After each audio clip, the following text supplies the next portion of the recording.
Hi, Emily from Green Home Loans.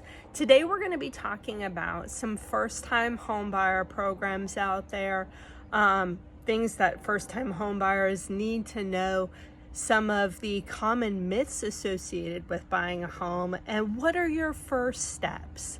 So one of my passions is being a broker and a banker in general, is discussing with people about how they can buy homes and what it all entails, and also cutting through some of those myths that folks have about first-time home buying process and some of the things that they just generally think about the process in general and what keeps them from buying a home.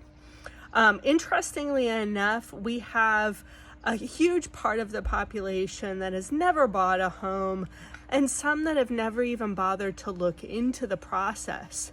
A lot of people think that renting a home is always much cheaper, and so they never even bother to pursue buying their own home, which is sad. So we're going to go through some of this information first. I think one of the first things, though, that most people that I talk to come across as is when they get on a phone with somebody who's a banker or a mortgage lender or a broker, whoever they're speaking to, there's so much fear associated with the process that they shut down. They don't even want to look into it. They don't want to talk about it, or they automatically think that they can't actually buy a home. So I'm going to encourage everybody who's listening to this video, who's never looked into it, who has a desire to own the home, to actually just take the first step. Get on the phone with somebody. What's great about a phone is if you choose to, you can hang up the call. No fear associated with that. But it's good to know. It's good to actually find something out about something that you're intrigued in and see if it's something that you can actually do rather than just shutting it down from the get-go. So a couple of things that people are mythed about is, I know when my daughter and son-in-law bought a home for the first time, they thought that the 2-year employment history had to come from the same employer. It doesn't. Actually, you can have a 2-year history in the same field. What I mean is, if you are a waitress who was going to school to be a nurse and you just started at your nursing career, you need 2 years at your nursing career. Or if you're still a waitress, you can use just your waitress income. But there are programs out there that might be able to work with that, so don't completely shut it out. Always look and explore. And if you're looking to explore at a wide range, talk to brokers as opposed to your retail lenders. That would be places like Loan Depot, Rocket Mortgage, anybody like that. They're not going to have the type of programs that are going to be able to be more flexible. So be open to talking to several different avenues before making a decision.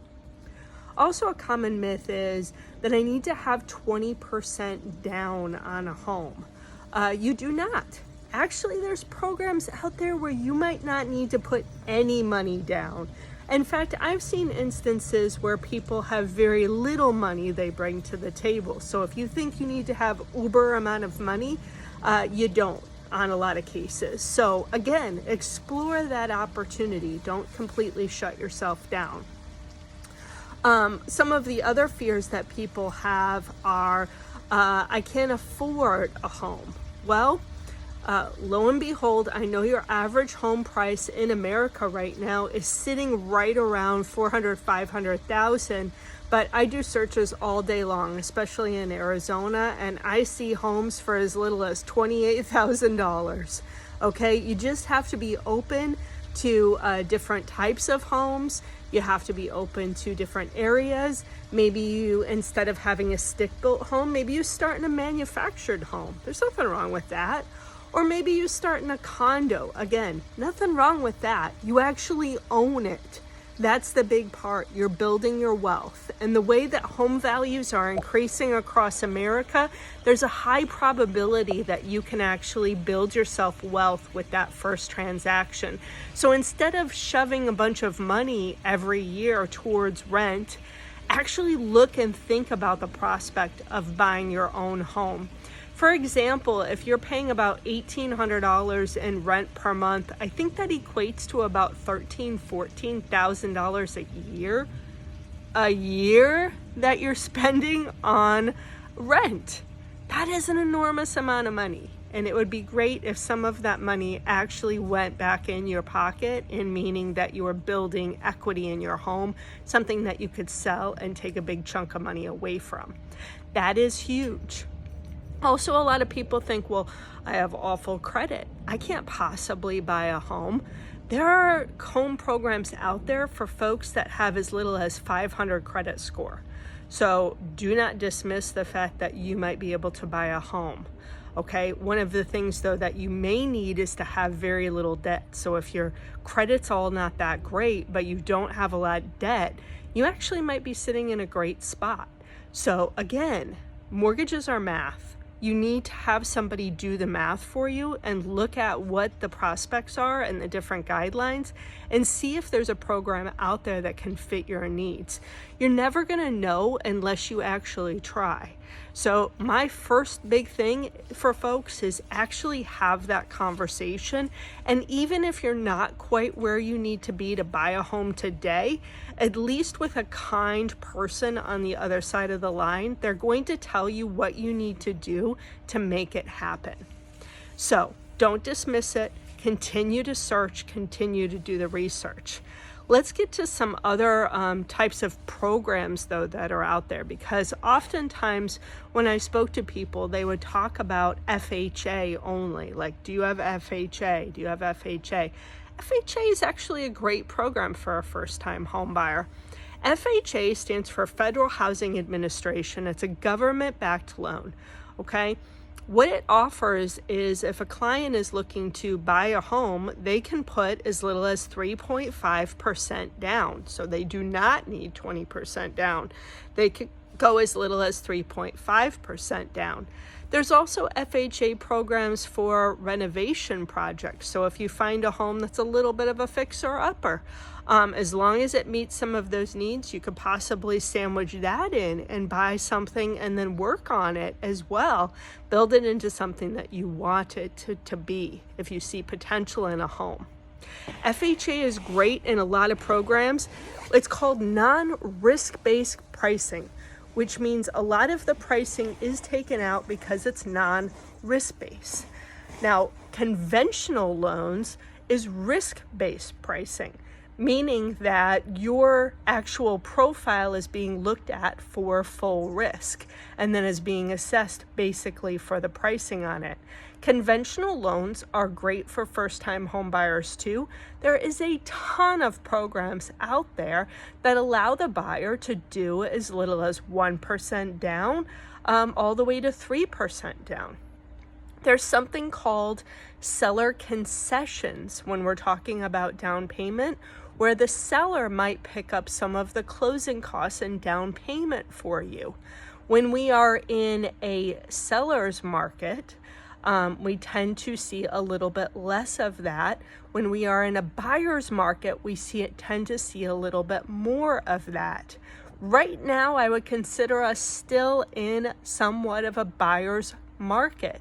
So there's still potential there for you to be able to get some help from the seller to be able to sell the home. They get to sell their home, which is a win-win. You actually get to buy a home, which is a win-win for you too. So again, explore these options. There's lots of other down payment assistance programs out there. Sometimes they'll cover your closing costs and down payment.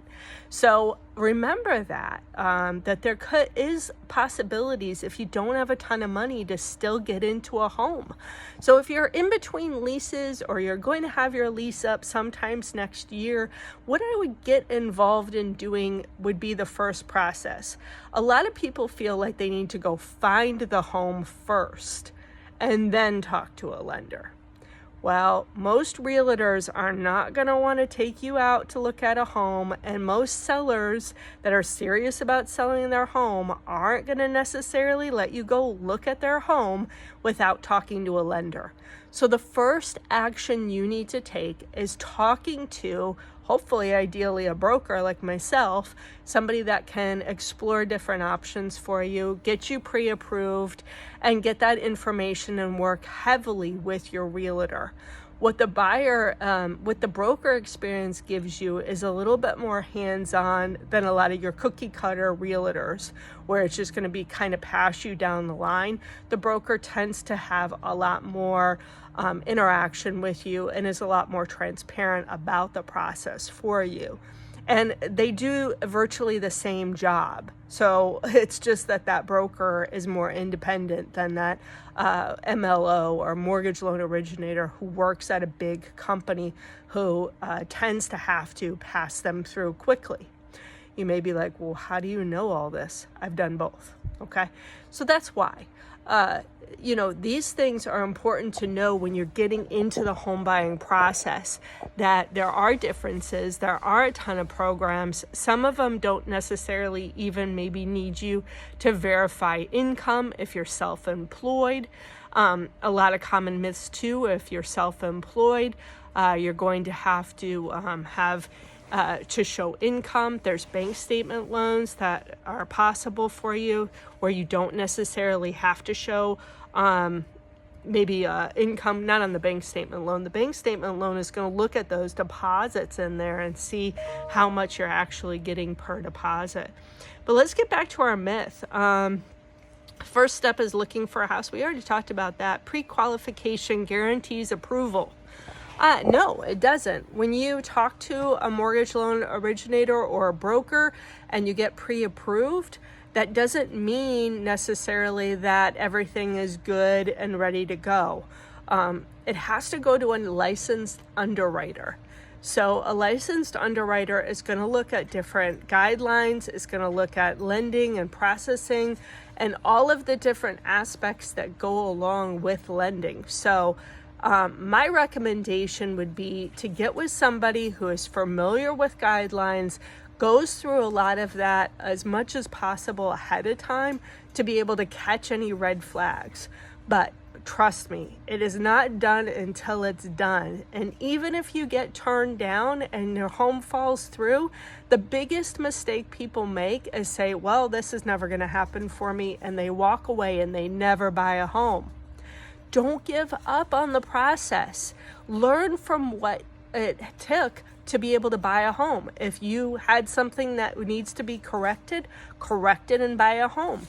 I'll tell you, I had a client a few years back, and she was pretty adamant about buying a home. She had lost her spouse, and that was one of his dying wishes, was for her to buy this home. When she came to me, her debt was really high. I said, this is not going to work unless we do this, this, and this. She didn't want to do it. She went to another lender. They kind of gave her a song and dance, got her to spend some money on a home. The deal fell through and she was discouraged. And when I called her again, that was the last thing she wanted to do, is look at a home again. She's like, I don't want to start this process just to be let down. I get it. It's emotional. It's a letdown. This is your dream. And when somebody tells you no, it's just much easier to recoil yourself and say, you know what, this is never going to happen for me. I'm just going to give up. Don't give up. Don't give up. It's worth it to continue to keep going. I convinced her to keep going. We eventually got her pre-approved. She did find a home. It took a while, though. I'm not going to lie. It took a little over a year for her from the start of the process all the way into moving into her home. It took a little over a year because there were some setbacks with credit and having to bring down debt and actually have full-time employment and all of these other things. There was so many times that she could have just given up. And there were so many opportunities where she absolutely wanted to. This is another thing. You need to get with somebody, again, like myself, like a broker, who's going to take the time to nurture your journey and keep you encouraged along the way. This is an emotional process. Don't let anybody tell you any different. And you are not just a number to a realtor or a broker, not the good ones. You are somebody who matters. and your process matters. And the way you feel about your process matters. All of that matters. So find somebody who truly cares about you and truly cares about your process to get you to the finish line. Trust me, that's going to be key, because there's going to be times where things are going to go haywire, and our instinct is just to run away from it and say, it's never going to happen. It's never going to be possible for me. And that's the farthest thing from the truth. It will happen. It's available for most people out there today to be able to buy a home. They just have to persevere through all of the challenges that tend to come with home buying process. So that's my biggest advice to you. Another thing that's a common myth is you don't need an inspection on your home. Most lenders and brokers are not going to require it as a means to be able to buy the home, but you should get an inspection. You want to know what you're getting into. This is one of the few things in life where you actually get to take the time and make sure that it's the best choice for you. And a good inspector will be able to tell you if the home has good bones, if there's going to be some things that need to be addressed. You can negotiate then with the seller to get those things fixed ahead of time. Maybe it needs a new roof or an AC unit, and maybe you can negotiate some money off of the price, but you have to have the inspection in order to do that. So I would encourage you, if you're putting an offer in and it's accepted, definitely get an inspection. That takes me to one of my last points today, which is going to be the process. Kind of like, what do you do? What are the first things? Again, the first thing is I want you to go out and talk to at least 3 different lenders, brokers, okay? I encourage you to go broker side because they are going to typically spend more time with you and they have more products available. They are almost like an insurance broker where they're going to shop different lenders and shop different products to find something that meets your needs. Whereas a retail place is going to have only a slew of products that they work with, and they're not going to have everything available to them. So go to a broker, talk to them about the process, and see about getting pre-approved. And then make sure that you connect with that person over the phone. Make sure that you feel that care factor from that person over the phone. Make sure that there's somebody that you're comfortable with. It's almost like picking a doctor. You want to make sure that you can be vulnerable with this person and they're going to have your best interests at mind. This is probably your largest investment you will ever make. You want to make sure that that person will take good care of you. And in the same regard, you want to make sure that the realtor you choose is going to have that best interest at heart too. Somebody who's going to pick up the phone to you, who's going to show you properties once you've been pre-approved, and they could show you millions of them before you make that decision. Don't go with somebody who just decides to get frustrated with you because they're showing you the 100th home. I get that that's frustrating for them, but this is your home. They need to make that commitment to you to find your dream home in a realistic way, of course. So if they give you advice, hey, we might need to increase that purchase price, we may need to look at different areas to give you more opportunity, be flexible. Don't be just stubborn in one area or one type of home. Be open to the process. Some other areas of opportunity that I often hear from folks when it comes to that about the process is, okay, I've been pre-approved.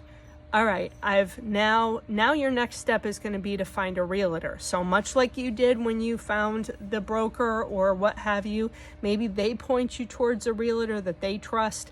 That's always a nice process because they've worked with that person, so they know firsthand what to do. It also goes the opposite way where you might reach out to a realtor and they're going to steer you towards their broker, which is fine.